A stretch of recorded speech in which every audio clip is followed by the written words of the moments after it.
राजस्थान में हाईवे यात्रा को तेज, सुगम और तकनीक आधारित बनाने की दिशा में एक बड़ा कदम उठाया गया है। जयपुर दिल्ली नेशनल हाईवे 48 पर स्थित दौलतपुरा टोल प्लाजा पर आज से नई हाईटेक टोल कलेक्शन व्यवस्था लागू होने जा रही है। राष्ट्रीय राजमार्ग प्राधिकरण यानी NHAI द्वारा शुरू की जा रही मल्टी लेन फ्री फ्लो प्रणाली के तहत अब वाहन चालकों को टोल प्लाजा पर रुकने की आवश्यकता नहीं होगी। कैमरा और फास्टैग तकनीक के जरिए चलते वाहन से ही टोल शुल्क स्वतः कट जाएगा। माना जा रहा है कि इस व्यवस्था से टोल प्लाजा पर लगने वाले जाम, ईंधन की बर्बादी और यात्रा में लगने वाले अतिरिक्त समय में बड़ी कमी आएगी। NHAI ने दौलतपुरा टोल प्लाजा पर अत्याधुनिक multi lane free flow toll system लागू करने की सभी तैयारियां पूरी कर ली हैं। यह नई व्यवस्था आज दोपहर 2 बजे से प्रभावी होगी।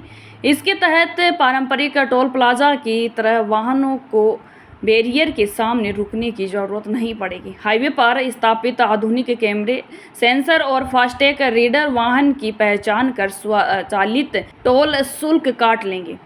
इससे टोल कलेक्शन की प्रक्रिया पूरी तरह डिजिटल और संपर्क रहित हो जाएगी। अभी तक टोल प्लाजा पर वाहनों की लंबी कतारें लगने से यात्रियों को काफ़ी परेशानियों का सामना करना पड़ता था।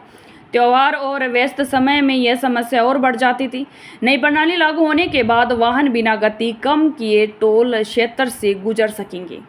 इससे यातायात का प्रभाव बेहतर होगा और सड़क पर वाहनों की भीड़ कम होगी। विशेषज्ञों का मानना है कि इससे ईंधन की बचत के साथ साथ प्रदूषण में भी कमी आएगी, क्योंकि वाहनों को बार बार रुकना और फिर गति पकड़ना नहीं पड़ेगा।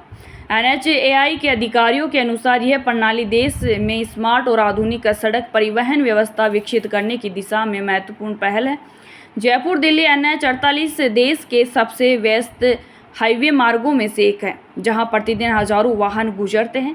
ऐसे में नई व्यवस्था यात्रियों के लिए बड़ी राहत साबित हो सकती है। प्रोजेक्ट डायरेक्टर अजय आर्य की देखरेख में इस परियोजना को अंतिम रूप दिया गया। NHAI ने वाहन चालकों से अपील की है कि वे अपने फास्टैग को सक्रिय रखें और उनमें पर्याप्त बैलेंस बनाए रखें। यदि किसी वाहन में वैध फास्टैग नहीं होगा या बैलेंस उपलब्ध नहीं होगा तो नियमानुसार कार्रवाई की जा सकती है। अधिकारियों का कहना है कि आने वाले समय में देश के अन्य प्रमुख टोल प्लाजाओं पर भी इस तकनीक लागू की जा सकती है, जिससे भारत का हाईवे नेटवर्क और आधुनिक, तेज और विश्व स्तरीय बन सके।